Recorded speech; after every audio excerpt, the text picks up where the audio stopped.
Assalamualaikum warahmatullahi wabarakatuh. Perkenalkan, nama saya Dwi Baris Agustian. Saya mahasiswa Politeknik Negeri Banjarmasin dengan jurusan Teknik Mesin, Prodi Teknik Alat Berat. Tentu di dunia otomotif, kita tidak asing lagi dengan berbagai macam sistem yang sangat penting yang bekerja sama untuk mencapai performa yang baik bagi engine. Dan salah satu sistem tersebut adalah lubrication system atau sistem pelumas.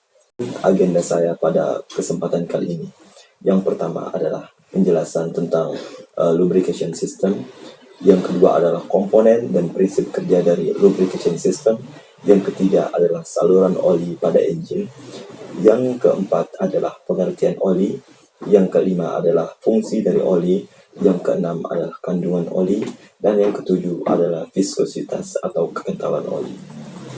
Lubrication system merupakan salah satu sistem pada diesel engine yang memegang peranan penting terhadap tercapainya kemampuan dan usia pakai engine secara maksimal yang menggunakan oli sebagai media pelumas.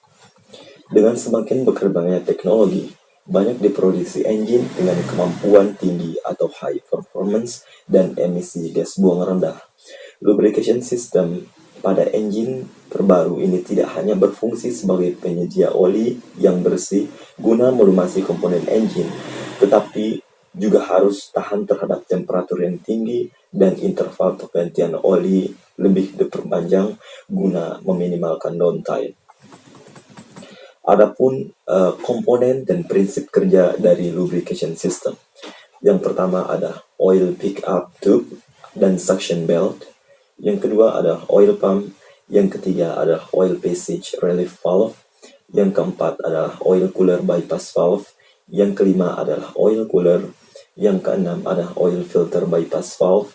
Yang ketujuh adalah oil filter. Yang kedelapan adalah oil supply ke turbocharge. Yang kedelapan adalah oil supply ke engine. Aliran oli pada lubrication system dimulai dari pompa yang menghisap oli dari oil pump melalui oil pickup tube dan suction belt. Suction belt memiliki screen untuk mencegah material asing masuk ke dalam oil pump. Oil pump memiliki sebuah relief valve yang mengontrol pressure maksimum system untuk mengurangi kebocoran dan memperpanjang umur seal. Ketika pressure system mencapai nilai maksimum karena terjadi penyumbatan atau pada saat oli engine masih dalam keadaan dingin, relief valve akan terbuka dan sejumlah oli akan di-bypass menuju sistem bertekanan rendah dari pompa atau suction. Oli yang berasal dari oil pump mengalir menuju oil cooler untuk didinginkan oleh cooling system engine. Oil cooler dilengkapi dengan sebuah bypass valve yang akan membuka dan mengalirkan oli menuju bypass lain pada saat oli masih dingin dan susah mengalir melewati oil cooler. Setelah melewati oil cooler, oli mengalir menuju oil filter yang berfungsi untuk menyaring kotoran-kotoran yang terbawa sehingga oli yang menuju oil gallery menjadi bersih. Pada base oil filter terdapat bypass valve yang fungsinya membypass aliran oli menuju oil gallery apabila terjadi penyumbatan pada filter sehingga engine tidak kekurangan oli. Namun hal ini tidak boleh terjadi secara terus-menerus pada engine, sehingga yang tidak tersaring dapat mempercepat keausan pada komponen engine. Oleh karena itu, perawatan lubrication system ada hal yang sangat penting dilakukan. Setelah melewati oil filter, aliran oli akan terbagi menjadi dua, yaitu menuju turbocharge dan menuju engine.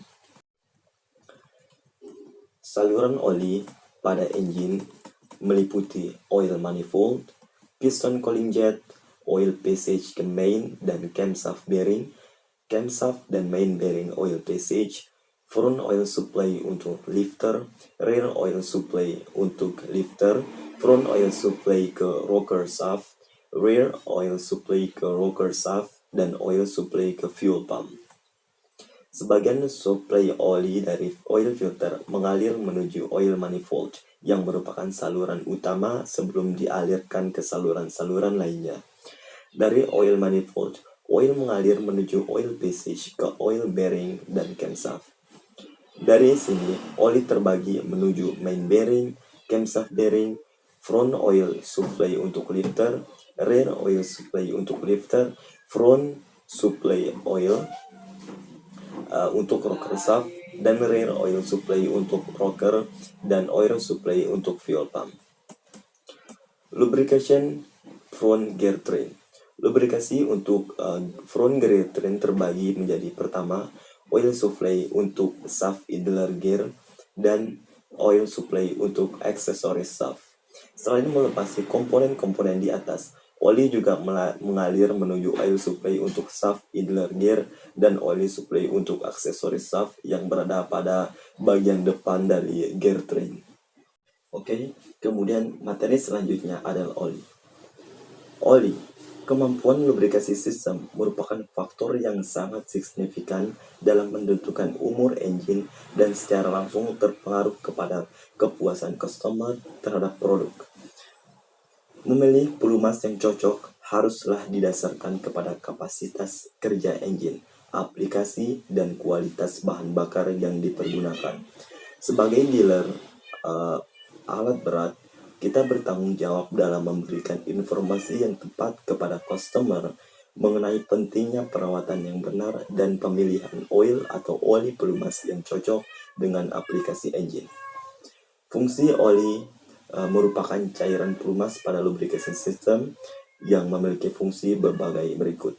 Pertama, melupasi oli memiliki kemampuan melumas dengan membentuk lapisan tipis atau oil film untuk melindungi permukaan komponen engine yang bergesekan satu sama lain. 2. Menyerap panas. Oli harus memiliki kemampuan menyerap panas yang disebabkan oleh gesekan dan proses pembakaran di dalam ruang bakar. Ketiga, membersihkan. Permukaan komponen engine oli harus memiliki zat pembersih atau deterjen yang baik untuk membersihkan kotoran dan sisa-sisa pembakaran di dalam engine. Yang keempat adalah penyekat atau seal. Lapisan tipis oil atau oil film menghalangi kebocoran gas buang atau udara ke crankcase. Kelima adalah pencegah karat. Oli harus dapat mencegah karat akibat zat asam timbul yang timbul selama proses pembakaran dan kondensasi. Yang keenam adalah peredam kejutan. Keketalan oli dapat menyerap kejutan dari permukaan yang saling bersentuhan seperti roda gigi dan bearing. 7. Melarutkan kotoran oli. Oli harus memiliki kemampuan melarutkan kotoran supaya tidak terbentuk endapan. 8 adalah mencegah timbulnya busa atau foam. Oli harus mengandung zat yang dapat mencegah timbulnya busa atau foam karena busa dapat menyebabkan ketidakstabilan lapisan oli atau oil film sehingga kualitas pelumas menurun dan kebocoran yang berlebih dari breather. 9 atau yang terakhir adalah mencegah oksidasi. Oli harus memiliki ketahanan yang baik terhadap panas guna menjamin umur dan pemakaian oli. Adapun kandungan dari oli, yang pertama adalah base stock oil. Base stock oil atau oli dasar merupakan kandungan utama oli untuk memenuhi kebutuhan dasar pelumas. Base stock oil adalah terdiri dari 3 tipe. Yang pertama, mineral base. Yang kedua, full synthetic base. Yang ketiga adalah semi-synthetic base. Mineral base stock merupakan oli yang berasal dari hasil penyulingan minyak mentah. Oli jenis ini umumnya campuran dari bermacam-macam molekul hidrokarbon dengan kualitas yang berbeda dengan tergantung proses penyulingan. Yang kedua, full synthetic base stock. Full synthetic base stock merupakan oli yang dibuat dari molekul-molekul dasar. Oli jenis ini memiliki kandungan yang identik satu dengan yang lainnya sehingga mempunyai kemampuan yang lebih baik terhadap perubahan temperatur jika dibandingkan dengan mineral base stock. Ketiga adalah semi-synthetic base stock. Semi-synthetic base stock adalah campuran antara mineral base stock dengan synthetic base stock. Pencampuran ini bertujuan untuk meningkatkan kualitas mineral base stock dengan menambahkan sintetik base stock yang berkualitas tinggi. Persentase sintetik base stock biasanya berkisar antara 5 sampai dengan 100%. Aditif. Aditif sangat diperlukan sehingga zat percampuran base stock oil maupun base stock oil yang dipergunakan sudah bagus kualitasnya. Aditif berfungsi untuk menyediakan unsur-unsur yang tidak terdapat pada base stock untuk meningkatkan kemampuan oli sehingga dapat memenuhi keseluruhan fungsinya. Aditif yang dipergunakan adalah yang pertama, oxidation inhibitor. Komposisi oli dapat rusak pada saat terkena panas dalam engine. Proses ini disebut juga oksidasi. Oxidation inhibitor berfungsi menurunkan tingkat oksidasi yang terjadi di dalam engine dan memperpanjang usia pakai oli. Film strength agent additive. Aditif jenis ini memperkuat oli pada situasi terbentuknya lapisan oli film yang terlalu tipis sehingga dapat mencegah timbulnya kontak antara metal ke metal. 3 adalah extreme pressure atau anti-wear agent additive. Aditif jenis ini membentuk lapisan spesial pada permukaan metal sehingga jika oil film terlalu tipis atau rusak, lapisan spesial ini melindungi permukaan dari kondisi kontak metal to metal.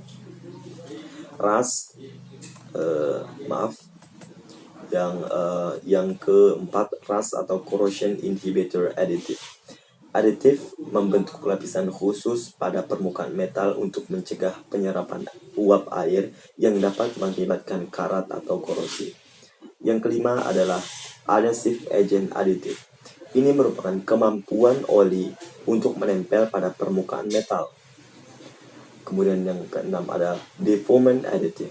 Aditif ini meningkatkan kekuatan oli sehingga solid terbentuk busa atau foam. Yang ketujuh adalah viscosity index improver additive. Aditif ini menurunkan tingkat pengenceran oli akibat panas sehingga cenderung bersifat lebih stabil terhadap perubahan temperatur. 8 adalah dispersan atau deterjen additive. Aditif ini ditambahkan pada oli engine untuk mencegah engine supaya tetap bersih. Dispersan mencegah jelaga atau soot mengendap dan membentuk deposit di dalam engine. Deterjen mencegah jelaga atau soot dan karbon menempel di permukaan metal. Deterjen juga merupakan unsur alkalin yang mencegah korosi akibat asam dari pembakaran bahan bakar. Yang kesembilan adalah emulsifier additive. Aditif ini mencegah supaya air dapat tercampur dengan oli. Hal ini dibutuhkan ketika sering terjadi kebocoran air pendinginan tidak diketahui. Apabila air tidak dapat bercampur dengan oli, maka dapat mengakibatkan kerusakan pada waktu singkat jika air tersebut dipompa ke komponen engine. Lebih baik jika air dapat bercampur dengan oli sehingga masih terdapat efek pelumas sehingga kerusakan diperbaiki. Yang ke-10 atau terakhir adalah pour point dispersion additive. Aditif ini mencegah oli menjadi beku pada temperatur yang dingin. Kemudian pembahasan selanjutnya adalah kekentalan atau viscosity. Viscosity atau kekentalan oli merupakan elemen penting dari oli karena viscosity yang tidak benar dapat memperpendek umur bearing dan silinder. Viscosity merupakan ukuran hambatan oli untuk mengalir. Dengan berakhirnya materi tentang oli atau viskositas tadi, maka berakhirlah presentasi saya tentang lubrication system pada kesempatan kali ini. Jadi kesimpulannya adalah bahwa kita tahu dunia otomotif adalah dunia yang berkembang sangat pesat. Jadi kita harus betul-betul memahami tentang berbagai macam sistem pada dunia otomotif agar kelangsungan dari proses pengerjaan yang dilakukan oleh alat-alat otomotif tersebut dapat bekerja dengan sangat baik. Mungkin itu saja yang bisa saya sampaikan pada kesempatan kali ini. Mohon maaf apabila ada kesalahan kata maupun pemahaman. Wabillahi taufiq wal hidayah. Wassalamualaikum warahmatullahi wabarakatuh.